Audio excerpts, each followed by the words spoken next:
Hello प्यारे बच्चों, आप सबका इस चैनल में स्वागत है। तो आज मैं आपके लिए लेके आया हूँ कक्षा 6 की गणित की वीडियो है ये। इसमें हम प्रश्नावली 2.2 करेंगे। तो इससे संबंधित जो महत्वपूर्ण बातें थी वो मैंने इससे पहले वीडियो में कराई हैं आपको। तो अगर जिस बच्चे ने अभी तक ये नहीं देखी तो इस मेरे ही चैनल में साइंस टीचर YNR में जाके आप उस वीडियो को देख सकते हैं और उसमें इससे संबंधित फॉर्मूले समझाए गए हैं। ठीक है बच्चों, तो शुरू करने से पहले मैं आपको बता दूं, अगर आपने ये चैनल अभी सब्सक्राइब नहीं किया तो इसे सब्सक्राइब ज़रूर कर लें, क्योंकि इससे आपको साइंस मैथ की सभी वीडियो मिलेंगी। ठीक है बच्चों, तो चलिए शुरू करते हैं। तो इसमें फर्स्ट क्वेश्चन है हमारे पास क्वेश्चन नंबर 1। क्वेश्चन नंबर 1 में क्या है? उपयुक्त क्रम में लगाकर योग ज्ञात कीजिए। क्या करना है हमने? ऊपर क्वेश्चन देखना है अपने। फर्स्ट क्वेश्चन, उपयुक्त क्रम में लगाकर योग ज्ञात कीजिए। क्या करना है? योग करना है। तो इसमें है, जैसे फर्स्ट क्वेश्चन का ए पार्ट है, इसमें है 8 3 7 जमा 2 0 8 208 जमा 363। तो अब हमने इनको उचित क्रम में लगाना है पहले और फिर इनका योग करना है। उचित क्रम का मतलब है हम इनको इस तरह से जोड़ेंगे कि हमें आसानी हो जाए जोड़ करने में। तो हम देख रहे हैं कि अगर मैं इसको और इसको पहले ऐड करता हूँ तो थोड़ा आसान हो जाएगा, क्योंकि जब इसको और इसको जोड़ता हूँ मैं तो ये आ जाएगा आपके पास 837 जमा 363 और जमा 208। तो जब मैं 837 और 363 को जोड़ता हूँ तो क्या होगा बच्चों? तो ये 7 और 3 10 हो जाते हैं। ठीक है, 7 और 3 10 की 0 आंसर लाए 1, 3 और 6 9 और 1 10। ठीक है, और 8 और 3 11 और 1 12। तो ये देखो 1200 हो गया और जमा 208 है। तो 1200 और 200 कितने होते हैं? 1400 और ये 8 हो रहे हैं, तो 1408 ये आपका आंसर हो गया। तो इस तरह से हम इसको आसानी से जोड़ देते हैं। तो इसमें कौन सा फार्मूला यूज हुआ है? तो इसमें यूज हुआ है क्रम विनिमय का। क्रम विनिमय, योग के अंतर्गत क्रम विनिमय, यानी हम अदला बदली करके कैसे भी जोड़ें आंसर सेम वही आता है। फिर बी भाग है इसी का, जैसे आपके पास है 1962 जमा 453 जमा 1538 जमा 647। तो इनको ऐड करना है हमने। तो इनको ऐड करने के लिए हम क्या करेंगे? इसको और इसको जोड़ेंगे पहले और इसको जोड़ देंगे। ठीक है, तो जब हम इन दोनों को ऐड करते हैं तो आंसर आता है हमारे पास 8 और 2 10 की 0, 6 और 3 9 और 1 10 की 0, 5 और 9 14 और 1 15, 1 और 1 2 और 1 3। तो ये 3500 आ गया। और जब मैं इसको और इसको जोड़ता हूँ तो ये 1100 आएगा। आप जोड़ के देखना। तो 3500 और 1100 कितना होता है? दोनों जीरो ऐसे ही आ जाएंगी। 5 और 1 6 और ये 3 और 1 4, तो ये 4600 आपका आंसर आ गया। तो इस तरह से हम जोड़ सकते हैं, ऐड कर सकते हैं उचित क्रम में। तो ये क्रम विनिमयता का गुण इसमें भी प्रयोग हुआ है। ठीक है बच्चों, अब आगे चलते हैं हम नेक्स्ट क्वेश्चन पे। दूसरा क्वेश्चन है आपके पास, उचित क्रम लगा के गुणनफल ज्ञात करना है। अब गुणनफल ज्ञात करना है, गुणा करनी है। तो ए पार्ट है दूसरे का 2 गुणा 1768 गुणा 50। अब देखो इतनी बड़ी गुणा है ये, तो इनको गुणा करने के लिए हम उचित क्रम लगाएंगे, यानी हम ऐसी दो संख्याओं को पहले गुणा करेंगे जिससे हमारा क्वेश्चन आसान हो जाए। तो हम क्या करेंगे, 2 को और 50 को गुणा कर देंगे, तो 50 को 2 से गुणा करेंगे तो 100 आएगा। तो ये आ जाएगा आपके पास 1768 गुणा 50 गुणा 2 क्या होता है 100, और ये 100 के साथ जब ये गुणा होगी तो ये इसके साथ 2 जीरो लग जाएंगी, तो ये 176800 आपका आंसर आ जाएगा। देखो बच्चों, तो इसमें भी गुणा में क्रम विनिमय का गुण लगा है, ये गुणा में क्रम विनिमय। तो ये सारे फॉर्मूले मैंने पहले कराए हैं इससे पहली वीडियो में, जिसने नहीं समझे वो वहाँ से समझ लेना। तो ऐसे ही दूसरा है 4 गुणा 166 गुणा 25।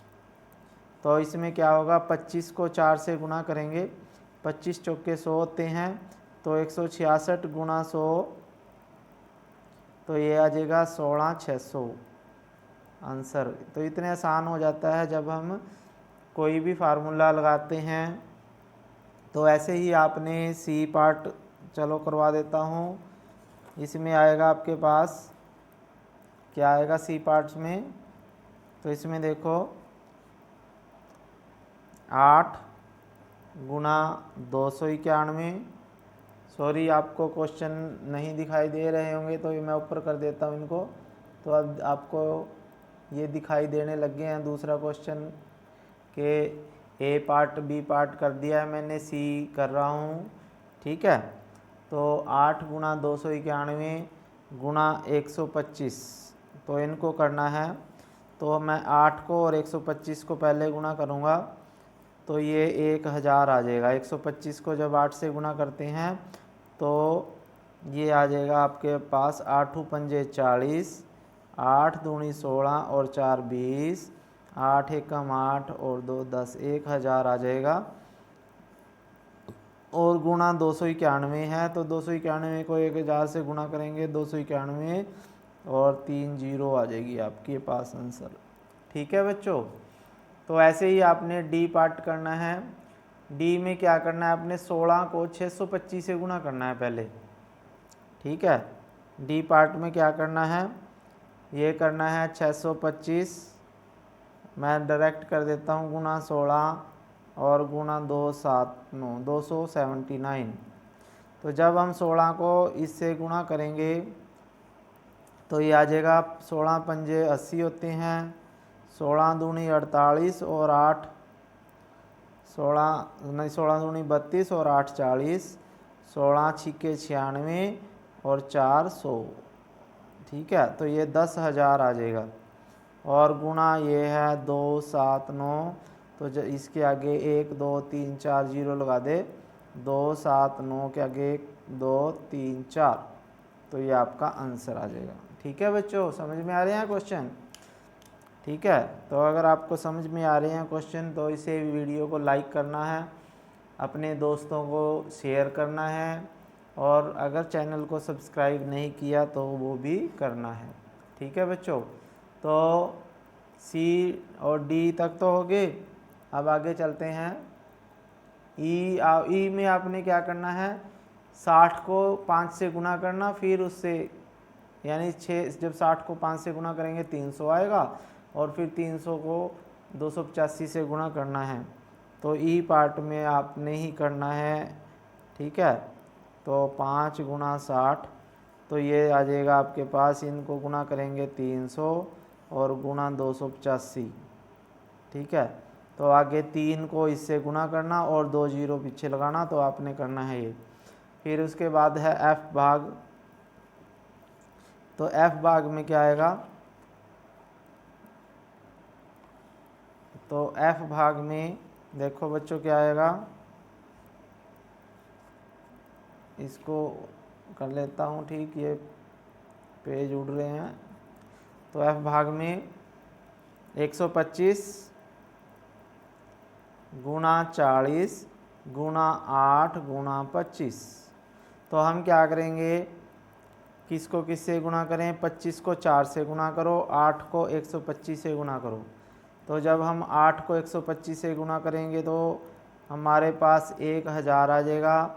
और जब 40 को 25 से गुना करेंगे तो 25 चौके 100, ये भी 1000 आ जाएगा। तो ये बन जाएगा जब हम करेंगे 10 और 1 2 3 10 लाख बन जाएगा ये, ठीक है, यानी 1 के बाद 6 जीरो। फिर उसके बाद है आपके पास अगला क्वेश्चन, थर्ड क्वेश्चन है। तो थर्ड क्वेश्चन में आपने क्या करना है, देखो बच्चों, क्वेश्चन नंबर 3, इसमें मान ज्ञात करना है। क्वेश्चन नंबर 3 आपको दिखाई नहीं दे रहा होगा, अब देने लग गया है, ठीक है। मान ज्ञात करना है इसमें क्वेश्चन नंबर 3 में, ठीक है। तो ए भाग है जैसे इसका, तो पूरे नहीं कराऊंगा मैं। तो ये आ गया 297 गुणा 17 जमा 297 गुणा 3। अब ये देखने में आपको बहुत बड़ा क्वेश्चन लग रहा है, लेकिन इसमें वितरण नियम लगेगा। वितरण नियम ये मैंने आपको समझाया हुआ है पिछली वीडियो में, ठीक है। तो वितरण नियम में क्या है, ये 297 जो है दोनों में है, देखो। तो ये जब दोनों दो चीज़ों में सेम चीज़ हो और बीच में जमा या माइनस हो, तो हम क्या करते हैं, उसको पहले बाहर लिख लेते हैं, 297 आ जाएगा। और गुणा है ये, और ये 17 यहाँ से लिखेंगे, फिर जमा लिखेंगे और ये 3 लिखेंगे। तो 17 और 3 कितने होते हैं, 20। तो 20 को इससे गुणा करेंगे, तो 297 गुणा 20, तो ये आपने करना है। तो 2 से गुणा कर देते हैं, चलो। ये जीरो तो मैंने पहले लगा दी, 2 सत्ते 14 होते हैं, 2 नी में 18 और 1 19, 2 दूनी 4 और 1 5। तो ये आपका आंसर आ जाएगा इसका। ऐसे ही आपने अगला क्वेश्चन करना है। कौन सा क्वेश्चन है इसका, बी पार्ट है। बी पार्ट में आपने क्या करना है, बहुत आसान है, देखने में आपको बहुत बड़ा लग रहा है। 54 279 गुणा 92 जमा 8 गुणा 54 279। अब देखो 54 और ये 54,279 जो है दोनों में है, तो दोनों में से कॉमन ले लेते हैं। 54,279 और 92 जमा 8 कर देते हैं, तो 92 और 8 100 होते हैं, तो 100 को इससे गुणा कर देते हैं। तो ये आ जाएगा 54,279 गुणा 100। अब इसके आगे 2 जीरो लगानी है आपने, तो ये आ जाएगा 54,279 2 जीरो आपने लगा दी, तो ये आपका आंसर आ गया है, ठीक है बच्चों। तो आपके समझ में आ रहे होंगे क्वेश्चन। आगे सी पार्ट में आपने क्या करना है, 81,265 को कॉमन ले लेना है। किसको लेना है आपने, 81,265 को। ऊपर क्वेश्चन में देखो, क्वेश्चन में देखो इसमें क्या है, ये आपने कॉमन ले लेना है, यहाँ भी है ये और ये भी है। तो जब ये कॉमन ले लेंगे बाहर, तो अंदर क्या रह जाएगा, 169 में से 69 को घटाना है आपने, क्योंकि बीच में माइनस का चिन्ह आ रहा है अब, ठीक है। तो घटाएंगे 169 में से 69, 100 आ जाएगा। तो 100 को इससे गुणा करेंगे, तो ये आपका आंसर आ जाएगा। फिर डी पार्ट में देखो ये, ठीक है। अब डी पार्ट में क्या है, तो इसमें कई चीज़ें अलग अलग हो गई हैं, तो चलो डी पार्ट मैं करवा देता हूँ, ठीक है। तो डी पार्ट कर लेते हैं। तो डी पार्ट में क्या होगा,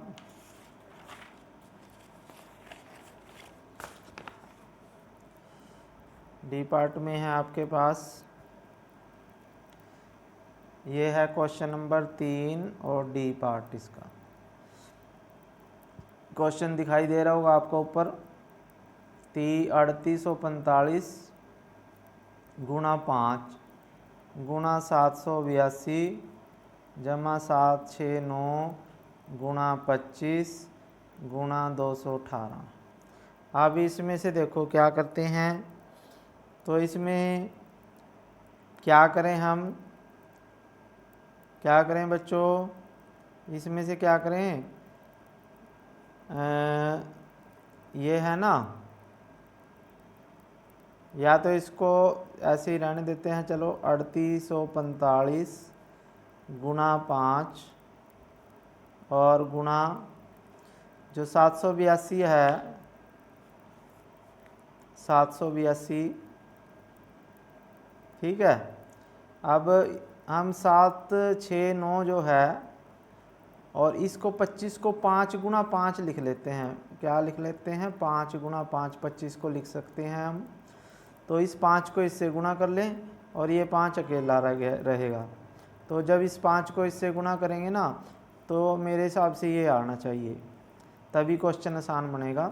तो 5 नी में 45 होते हैं, 5 छिका 30 और 4 34, 5 सत्ते 35 और 3 38। तो ये देखो बच्चों, वही आ गया क्वेश्चन, ठीक है। और ये 1 5 तो इसके साथ गुणा कर दिया मैंने, और ये 1 5 यहाँ पे रह जाएगा, गुणा 5 और गुणा ये 218, ठीक है। अब ये देखो, ये और ये दोनों में है, तो हम इन दोनों में कॉमन ले लेते हैं ये, या इसको इससे गुणा कर लो। 5, चलो पहले ऐसे ही लिख देते हैं, 38 45 गुणा 5 दोनों में है, और अंदर देखो ये रह गया है और ये रह गया है, और बीच में जमा है। तो 782 जमा 218। तो जब हम 782 218 को जोड़ेंगे तो 1000 आ जाएगा। तो ये आ जाएगा, इसको इससे गुणा कर लो। 5 पंजा 25 होते हैं, 5 चौके 20 और 2 22, 5 अट्ठे 40 और 2 42, 5 सत्ती 15 और 4 19, ठीक है बच्चों। तो इसको गुणा करके देख लेना, कभी कोई गलती हो आपने देखना है, इसको गलती को अगर होगी तो कर लेना, ठीक। और ये आ जाएगा 1000। तो इसको जब इससे करेंगे गुणा, तो ये इसके आगे 3 जीरो आ जाएंगी, तो 19 225 1 2 3 जीरो। तो ये आपका आंसर आ गया। देखो कितना बड़ा क्वेश्चन था और इतनी आसानी से हो गया है, क्योंकि इनमें हमने फॉर्मूले लगाए हैं जो हमने पहले सीखे थे, और ये फॉर्मूले ऐसे हैं जो सारी उम्र चलते हैं। ये आपने एक बार अच्छी तरह से वीडियो देख के सीख लेने हैं। क्वेश्चन नंबर 4 है, उपयुक्त गुणों का प्रयोग करके गुणनफल ज्ञात कीजिए। तो गुणनफल ज्ञात करना है हमने। तो ए पार्ट है, जैसे 7 3 8 गुणा 103। अब इसको इससे गुणा करना है, तो उचित गुणों का प्रयोग करके हम करेंगे इसको। तो हम क्या करेंगे, 103 को लिख सकते हैं, हम क्या लिख सकते हैं, 738 ऐसे ही लिख लिया, और 100 जमा 3, 100 जमा 3 कितने होते हैं, 103 ही होते हैं। तो जब भी हम 100 के आसपास संख्या होती है ना, तो उसको तोड़ लेते हैं। तो अब ये इसके साथ भी गुणा होगा, ये इसके साथ भी गुणा होगा, जैसे हमने ऊपर किया था ना, जैसे ये अलग अलग थे फिर उनको इकट्ठा ऐसे कर लिया। लेकिन अब हम इस क्वेश्चन में उल्टा चल रहे हैं, ठीक है। तो अब ये 738 जो है 100 से भी गुणा होगा, और 780 3 से भी गुणा होगा। तो हम क्या करेंगे, इसको इससे गुणा करेंगे, 7 3 8 1 2 2 जीरो आ गई, जमा 3 को इससे 3 अट्ठे 24, 3 3 9 और 2 11, 3 सता 21 और 1 22, ठीक है। अब इसको इसमें से घटाएंगे, तो न जोड़ देते हैं क्योंकि बीच में जमा है। तो ये आ जाएगा आपके पास 4 यहाँ आ जाएगा, फिर 1 आ जाएगा, फिर 2 और 8 10, फिर 2 और 3 5 और 1 6 और ये 7। तो ये आपका आंसर आ गया, ठीक है बच्चों। तो इस तरह से आपने करना है। अगला क्वेश्चन है बी पार्ट इसका। बी पार्ट आपने करना है, थोड़ा सा मैं बता देता हूँ। जो 854 है और गुणा करना है 100 जमा 2, ठीक है बच्चों। तो 100 को इससे गुणा करना है 854 से, 2 को भी इससे गुणा करना है, फिर दोनों को जोड़ देना है जैसे हमने ऊपर किया है। तो ये आपने करना है। सी भाग में भी ऐसा ही है, 2 5 8 258 गुणा 1008। तो इसको भी आपने 2 5 8 को 1008 को हम लिखेंगे 1000 जमा 8। तो 1000 को इससे गुना करेंगे तो ये आ जाएगा 58 के आगे 3 जीरो जमा ये जो बीच में निशान होता है ना वही यहाँ लगाना है, अगर माइनस होगा तो माइनस लगाएंगे। और 8 को इससे गुना करेंगे, 8 अट्ठे 64, 8 पंजे 40, 6 46, 8 दूनी 16 और 4 20। तो इसको इसमें ऐड कर दो, 4 और 0 4 होते हैं, 0 6 6 होते हैं, 0 और 0 0 होता है, 2 और 8 10 होते हैं, और 5 और 1 6 और ये 2। तो ये आपका आंसर आ गया। ठीक है बच्चों, अगला आपने करना है ऐसे ही 1005 को आप क्या करना है 1000 जमा 5 और फिर ऐसे ही गुणा करना है अपने, डी पार्ट आपने कर लेना है अपने आप खुद। फिर अगला क्वेश्चन आया आपके पास, आगे क्वेश्चन भी हैं और भी। तो इसमें देखो क्वेश्चन में क्या है, इसमें क्वेश्चन में थोड़ा इसको छोटा कर देता हूँ या इधर कर लेते हैं इसको, सॉरी।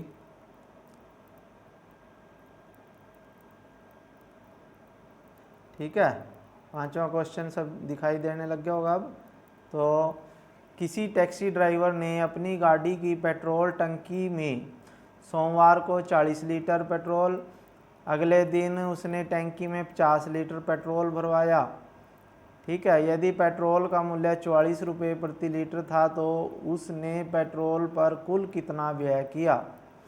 तो पहले दिन क्वेश्चन नंबर 5 है, पहले दिन यानी सोमवार को कितना तेल करवाया उसने भाई, सोमवार को तेल भरवाया,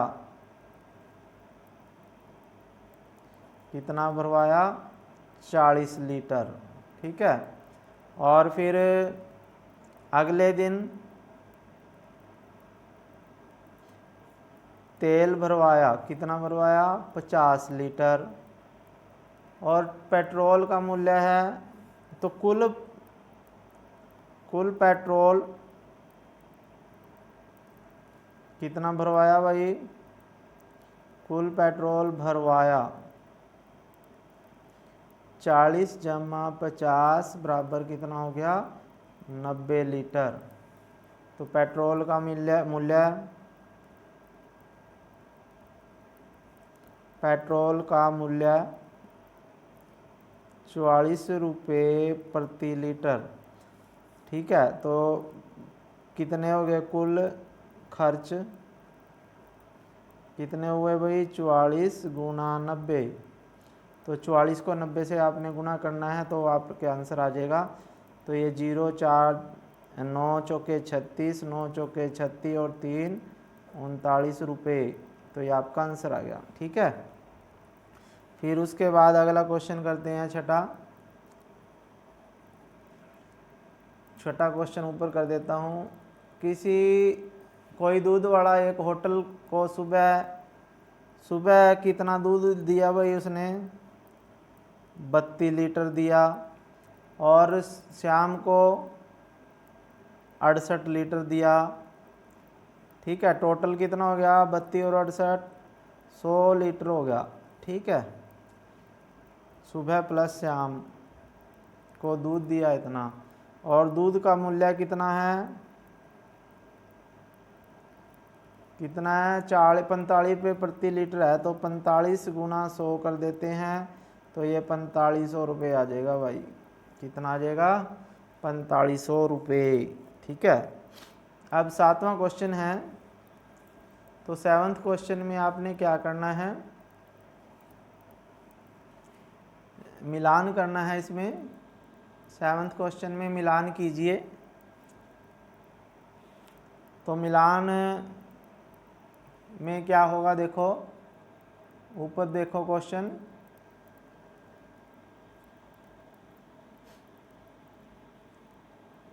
तो क्वेश्चन में देखो ऊपर क्या होगा। जैसे आपके पास ये है 425 गुणा 136 है, तो 425 गुणा 136 को इसने तोड़ दिया है कि इसमें 6 जमा 30 जमा 100 में, तो ये कौन सा गुण हो गया, तो ये हो गया भाई योग का वितरण गुण। सी भाग हो जाएगा इसमें, क्या आएगा इसमें, योग का वितरण गुण क्या आएगा बच्चों, ये आ जाएगा इसमें। जो पहला है वो इसका मैच होगा ये, क्योंकि योग का वितरण कर दिया 136 का इसने वितरण का मतलब टुकड़े कर दिए, तो ये आ जाएगा योग पर गुणन का वितरण। फिर दूसरा है देखो 2 गुणा 49 गुणा 50, तो 49 गुणा 50 था, यहाँ 50 गुणा 49 कर दिया, तो अदला बदली कर दी, तो ये हो गया गुणा है ये सभी, तो ये ए पार्ट के साथ आ जाएगा गुणन की क्रम विनिमयता, यानी उनकी गुणा में क्रम विनिमय हो गया, अदला बदली होगी। और सी ये लास्ट वाला योग की क्रम विनिमयता होगी, क्योंकि इसमें योग हो रहा है और आगे पीछे कर दिए हैं ये, ठीक है, इसलिए इसमें बी पार्ट के साथ ये हो जाएगा।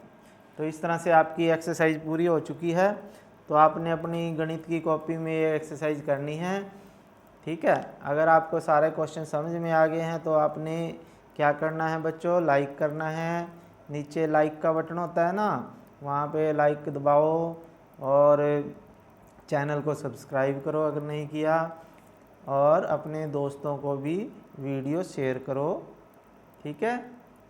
तो इसी के साथ थैंक यू, जय हिंद।